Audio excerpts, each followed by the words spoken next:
नमस्ते। आपका स्वागत है हमारी यात्रा के दूसरे दिन में। सुबह के 4 बजे हैं। चारों तरफ घना अंधेरा और ठंडी हवा चल रही है। हम सबसे पहले घूंट घूंट पानी पीते हैं, जिससे हमारी सुबह की शुरुआत होती है। इसके बाद ताजगी से भरकर हम हल्का नाश्ता तैयार करते हैं और साथ ही कुछ हल्का भोजन भी पैक कर लेते हैं, ताकि दिन भर की लंबी यात्रा में हमें ऊर्जा मिलती रहे। आज हम सभी एक बेहद खास और रोमांचक सफर के लिए तैयार हैं। यह हमारी यात्रा का दूसरा दिन है और आज हमें 4350 मीटर की ऊंचाई पर स्थित इंद्रहार पास तक पहुंचना है। वहां से हम कांगड़ा जिले को पार करके चंबा जिले में प्रवेश करेंगे। इसके बाद लगभग 4150 से 70 मीटर की ऊंचाई पर स्थित पवित्र नागडल ग्लेशियर झील तक पहुंचकर वहां पवित्र स्नान करेंगे और फिर वापस लाका लौटेंगे। मौसम बिल्कुल साफ है और बिना किसी रुकावट के हम अपनी यात्रा शुरू कर चुके हैं। हम लाका से लाहेश गुफा की ओर बढ़ रहे हैं और रास्ता अब धीरे धीरे कठिन हो रहा है। चढ़ाई के साथ ढलानें खड़ी हो गई हैं, जिससे हर कदम चुनौतीपूर्ण लगता है। धौलाधार पर्वतमाला के शानदार दृश्य हमें प्रेरित कर रहे हैं। हम धीमे और सावधानी से आगे बढ़ते हुए इस यात्रा का आनंद ले रहे हैं। ये यात्रा शारीरिक रूप से थोड़ी चुनौतीपूर्ण है, लेकिन हर पल हमें एक अनोखा और जीवंत अनुभव दे रही है। लाहेश गुफा से थोड़ा नीचे जन्माष्टमी के दौरान कुछ लोगों ने लंगर लगाया था, लेकिन सारा कचरा वहीं छोड़ दिया। लंगर लगाना निश्चित रूप से पुण्य का काम है, पर साफ सफाई बनाए रखना भी हमारी जिम्मेदारी है। पहाड़ों की सुंदरता और पवित्रता को बचाए रखना हमारा कर्तव्य है, ताकि आने वाली पीढ़ियां भी इस प्राकृतिक सौंदर्य का आनंद ले सकें। कृपया पहाड़ों को स्वच्छ रखें। थोड़ी दूर और चलने पर हम लाहेश गुफा के पास पहुंचते हैं, जहां एक खूबसूरत ग्लेशियर पानी का बहता झरना भी है। लाहेश गुफा लगभग 3500 मीटर की ऊंचाई पर स्थित एक विशाल चट्टानी शरण स्थल है, जो इंद्रहार पास की ओर जाने वाले यात्रियों के लिए एक महत्वपूर्ण विश्राम बिंदु है। यहाँ एक समय में 8 से 10 लोग आराम कर सकते हैं और ये गुफा धौलाधार पर्वतमाला के शानदार दृश्यों से घिरी हुई है।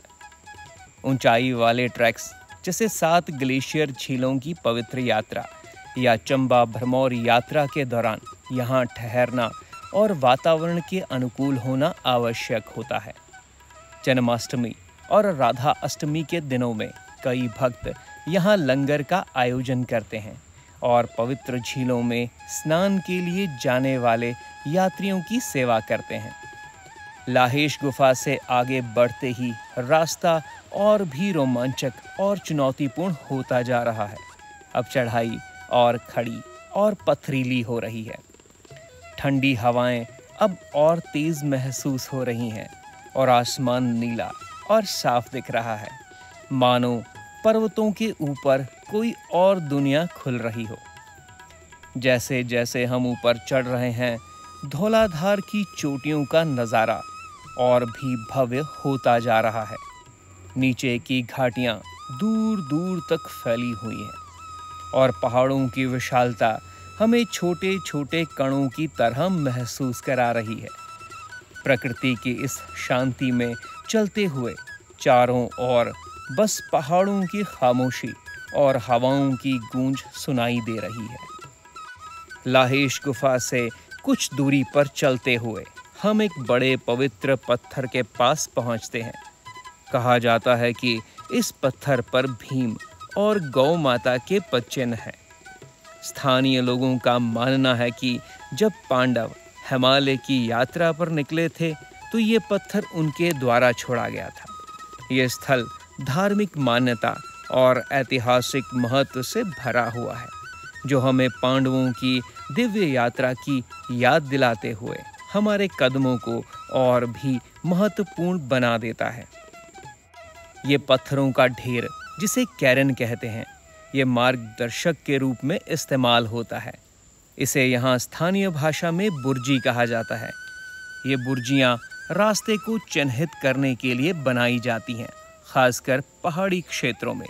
हालांकि जब मौसम खराब हो, जैसे कोहरा छाया हो, तो ये बुर्जियाँ काम नहीं आती। ऐसे में सही दिशा में बने रहने के लिए एक जानकार और अनुभवी लोकल रजिस्टर्ड गाइड का होना बहुत ज़रूरी है। कुछ दूर और चलने पर हम अपर लाहेश पहुंचते हैं, जो समुद्र तल से लगभग 3660 मीटर की ऊंचाई पर है। यहाँ की ठंडी हवाएं और चारों ओर के पहाड़ों का नज़ारा बेहद सुंदर है। ये ट्रैकर्स के लिए एक महत्वपूर्ण पड़ाव है, जहाँ वे थोड़ी देर आराम कर आगे की यात्रा के लिए तैयार होते हैं। अपर लाहेश से आगे बढ़ते हुए अब सूरज की किरणें हम पर पड़ने लगी हैं। पहाड़ों पर रोशनी फैलती जा रही है और वातावरण में एक नई ताजगी भर रही है। ठंडी हवाओं के बीच सूरज की गर्मी को सुकून दे रही हैं और हर कदम उत्साह से भरा हुआ महसूस हो रहा है। छोटे से ब्रेक के बाद हम ऊंचाई की ओर चढ़ाई कर रहे हैं। जैसे जैसे हम ऊपर बढ़ते जा रहे हैं, ठंडी हवा और ताजगी का एहसास बढ़ता जा रहा है। पहाड़ी रास्ता चुनौतीपूर्ण होता है, लेकिन हर कदम पर बढ़ते दृश्य और ऊंचाई का रोमांच हमें उत्साहित कर रहा है। लंबी पैदल यात्रा के बाद हम घंडूरी हीन पहुंचते हैं। यह समुद्र तल से लगभग 4000 मीटर की ऊंचाई पर है। यहाँ पहुंचकर हम अपना पैक किया हुआ खाना खाते हैं और कुछ देर यहीं विश्राम करते हैं। इस जगह का नाम एक चरवाहे घंडू के नाम पर रखा गया है, जो अपनी भेड़ बकरियों के साथ यहाँ ज़्यादातर समय बिताता था। आज भी यह स्थान उसकी याद को संजोए हुए एक शांत और सुंदर अनुभव प्रदान करता है। जैसे जैसे हम ऊंचाई की ओर बढ़ रहे हैं, चढ़ाई की कठिनाई भी बढ़ती जा रही है, लेकिन हर कदम के साथ हमारे भीतर का उत्साह और जोश भी उतना ही बढ़ता जा रहा है। कुछ और दूर चलने पर हम स्वर्ग की सीढ़ियों के पास पहुंचते हैं। ये सीढ़ियां इतनी सीधी और ऊंची लगती हैं, जैसे सीधे स्वर्ग की ओर बढ़ रही हों। हर कदम के साथ रास्ता और भी चुनौतीपूर्ण होता जा रहा है और हम इंद्रहार पास के बेहद करीब पहुंच चुके हैं। ऊंचाई पर पहुंचने की उत्तेजना और कठिन चढ़ाई का रोमांच एक नई ऊर्जा भर रहा है। अंततः हम इंद्रहार दर्रे के पास पहुंचते हैं, जो समुद्र तल से लगभग 4350 मीटर की ऊंचाई पर स्थित है। यहाँ एक बड़े पत्थर पर भारतीय ध्वज बना हुआ है, जो इस पवित्र स्थल की गरिमा को और बढ़ा देता है। स्थानीय भाषा में पास यानी दर्रे को जोत कहा जाता है। यहाँ पर कई भक्त इंद्रदेव, जो बारिश के देवता हैं, और जोत की देवी जुताशनी माता को त्रिशूल अर्पित करते हैं। इंद्रहार पास हिमाचल प्रदेश के धौलाधार रेंज में स्थित एक अद्भुत पर्वतीय दर्रा है, जो कांगड़ा घाटी और चंबा घाटी के बीच एक महत्वपूर्ण मार्ग के रूप में कार्य करता है। यहाँ से हिमालय की चोटियों, विशेषकर धौलाधार रेंज के शानदार दृश्य देखे जा सकते हैं।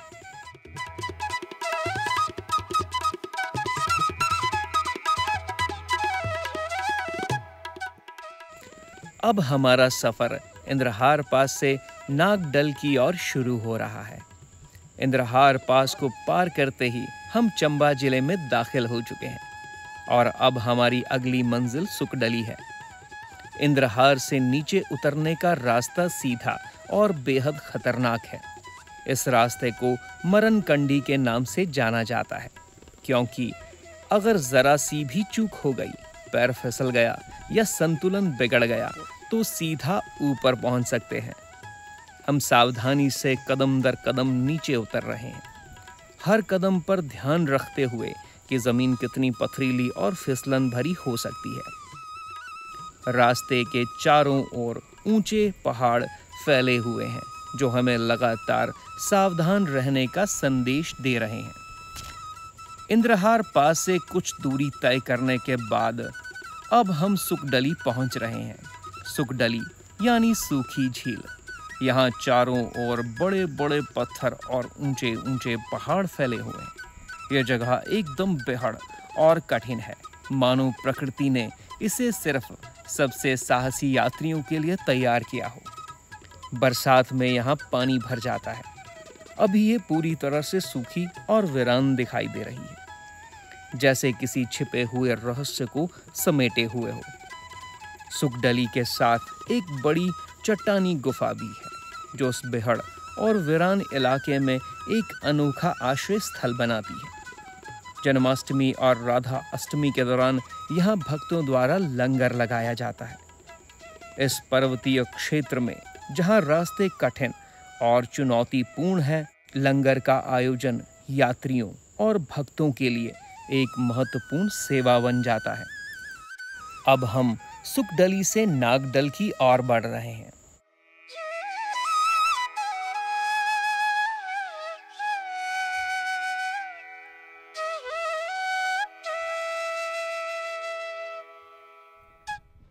रास्ते में हमें छोटी छोटी कुछ दूरी पर सूखी झीलें दिखाई दे रही हैं और चारों ओर विशाल चट्टानें खड़ी हैं। हर कदम पर पथरीली जमीन पर संतुलन बनाते हुए हम आगे बढ़ रहे हैं, मानो हर कदम एक नई परीक्षा हो। प्रकृति की कठोर लेकिन अनोखी सुंदरता हमें हर पल रोमांचित कर रही है। हर मोड़ पर नई ऊंचाइयां और चुनौतियां सामने आ रही हैं और नागडल की ओर बढ़ते हुए ये यात्रा हर क्षण और भी रोमांचक और यादगार बनती जा रही है। इन ऊंचाइयों वाली जगहों पर कई प्रकार के सुंदर अल्पाइन फूल और जड़ी बूटियां पाई जाती हैं। रंग बिरंगे फूल चट्टानों और घास के बीच लहराते हुए प्राकृतिक सौंदर्य को बढ़ाते हैं, जबकि जड़ी बूटियां स्थानीय औषधीय उपयोग के लिए प्रसिद्ध हैं।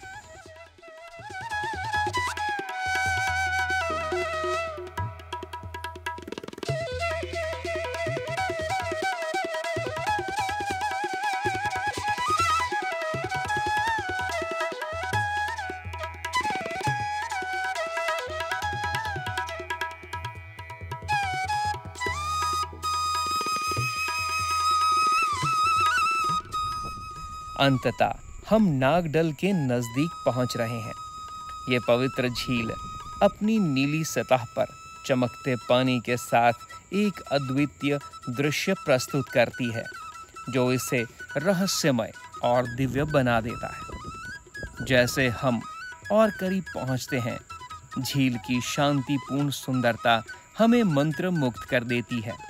इसकी असाधारण खूबसूरती और शांति हमारे दिलों को गहराई से छू जाती है। नागडल के पास कुछ चट्टानी गुफाएं हैं जो लंगर और यात्रियों के लिए विश्राम स्थल के रूप में काम आती हैं। जैसे ही हम झील के करीब पहुंचते हैं, यहाँ एक दिव्यता की अनुभूति हो रही है। झील की शांत सतह पर सूरज की किरणें झिलमिलाती हैं और चारों ओर की प्राकृतिक सुंदरता हमें एक पवित्र और आध्यात्मिक दुनिया में ले जाती है। यहाँ की शांति और सौंदर्य हमें अपने भीतर की गहराइयों से जुड़ने का अनोखा एहसास कराते हैं।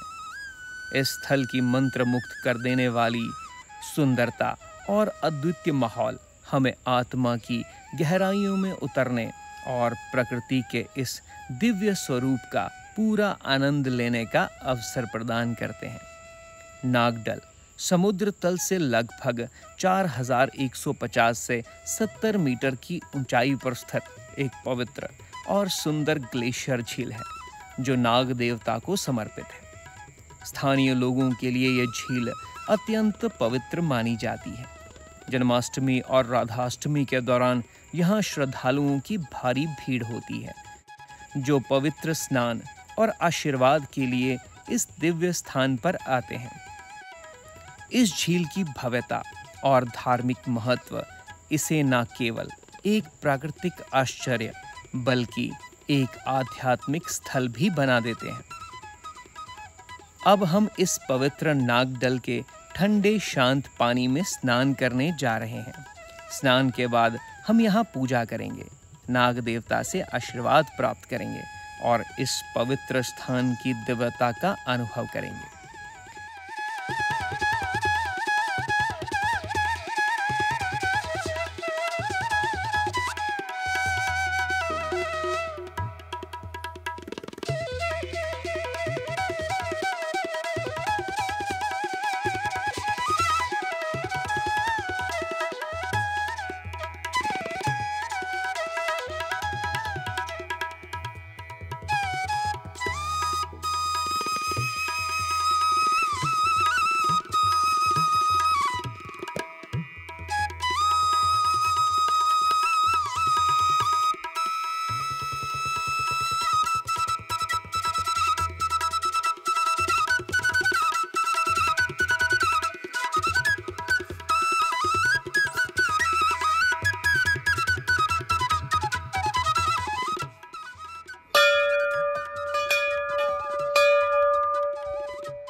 झील के किनारे की शांति और आध्यात्मिक ऊर्जा हर व्यक्ति को भीतर से जोड़ने का एहसास कराती है, मानो प्रकृति और ईश्वर का आशीर्वाद इस स्थान पर साक्षात महसूस हो रहा हो।